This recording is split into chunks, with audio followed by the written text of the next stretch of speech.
एक बार फिर से रुक कर लेते हैं उन राजनीतिक गलियारों का जिनमें कर्नाटक चुनाव की जीत के बाद अलग अलग राज्यों के विपक्षी क्षत्रों ने अब एक साथ मिलकर 2024 का चुनाव लड़ने की योजना तैयार की है। इसमें सबके अपने अपने फॉर्मूले हैं।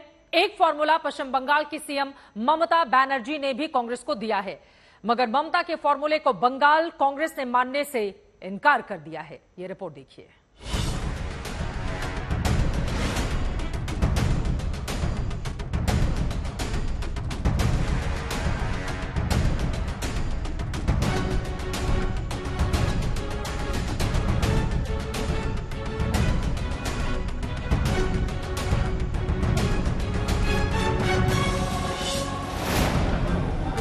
क्या कर्नाटक में कांग्रेस की प्रचंड जीत 2024 में विपक्ष का फॉर्मूला बदलने वाली है?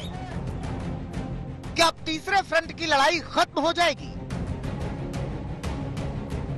क्या अब विपक्ष पीएम मोदी के विजय रथ को रोकने के लिए कांग्रेस के साथ आएगा? ये तमाम सवाल हैं जो कर्नाटक में कांग्रेस की जीत के साथ खड़े हो गए। कांग्रेस को लेकर नेताओं के तेवर बदलने लगे हैं। Wherever is the Congress strong in their respective 200 seat or something, what we have already calculated. Let them fight. We will give support. No problem. सब लोग गोलबंद हो जाए, देश का लोकतंत्र और संविधान को हम लोग बचाएं, इस काम में लगे हुए हैं हम लोग। देखिए, कर्नाटक के जो लोग हैं, जो कर्नाटक का वोटर है, उसने आज पूरे मुल्क को एक रोशनी की किरण नजर आ रही है वहाँ से। कांग्रेस की जीत या यूं कहें कि बीजेपी की हार से पश्चिम बंगाल में ममता बनर्जी भी गदगद नजर आईं। कल तक कांग्रेस के विकल्प के तौर पर तीसरा फ्रंट बनाने की कोशिश करने वाली दीदी अब कांग्रेस के साथ जाने का मन बनाने लगी हैं, जिसके लिए बाकायदा उन्होंने एक फॉर्मूला भी तैयार किया है। Wherever is the Congress strong in their respective 200 seat or something, what we have already calculated. Let them fight. We will give support. No problem. No, nothing is wrong. But they have to see that they have to support the other political party also. साफ है कि दीदी चाहती हैं कि पश्चिम बंगाल में कांग्रेस दखलंदाजी न करे और बाकी राज्यों में वो कांग्रेस के साथ हैं। लेकिन दीदी का ये ऑफर कांग्रेस को रास नहीं आ रहा। Wherever is the Congress strong in their respective 200 seat or something, what we have already calculated. Let them fight. We will give support. No problem. No, nothing is wrong. But they have to see that they have to support the other political party also. I am giving you the support in Karnataka, but you are fighting against me every day.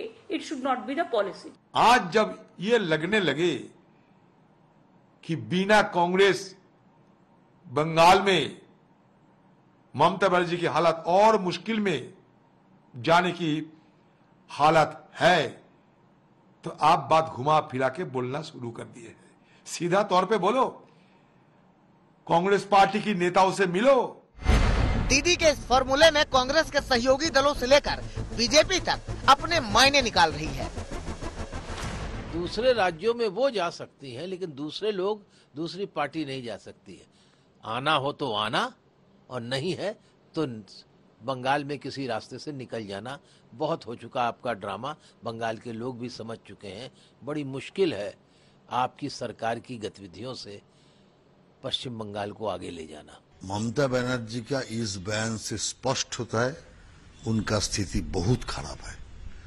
अभी बचने के लिए कांग्रेस का सहारा चाहिए, इसीलिए ममता बनर्जी अभी ऐसा statement कर रहा है। नीतीश कुमार पहले ही 1 अगेंस्ट 1 का फॉर्मूला तैयार कर चुके हैं, यानी बीजेपी के खिलाफ विपक्ष का सिर्फ एक उम्मीदवार, जो जिस राज्य में मजबूत हो उसे बाकी विपक्ष की पार्टियां समर्थन करें। वहीं शरद पवार भी कॉमन मिनिमम प्रोग्राम का फॉर्मूला दे चुके हैं और ममता की एंट्री के बाद विपक्ष के कई नेता इस पर सहमति जता रहे हैं।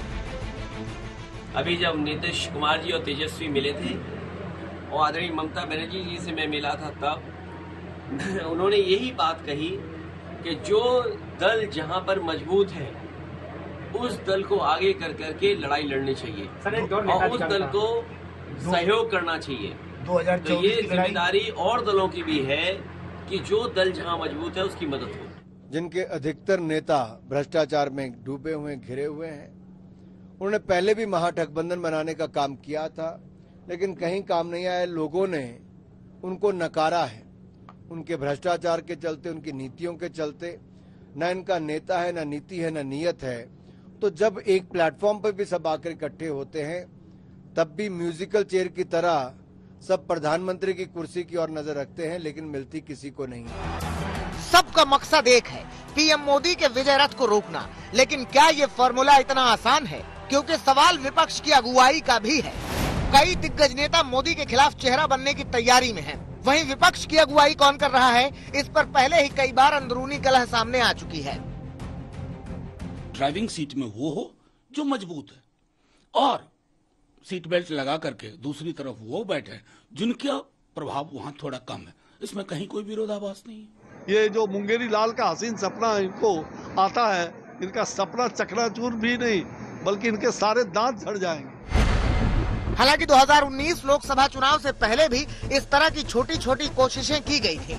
जैसे यूपी में अखिलेश यादव ने पुरानी प्रतिद्वंदिता छोड़कर मायावती के साथ गठबंधन किया, बिहार में महागठबंधन बना। लेकिन राष्ट्रीय स्तर पर इस तरह का गठबंधन बनाना विपक्ष के लिए एक बड़ी चुनौती होगी, जिसकी रणनीति को लेकर अब विपक्ष के बड़े बड़े धुरंधर मैदान में उतर चुके हैं। आज तक ब्यूरो।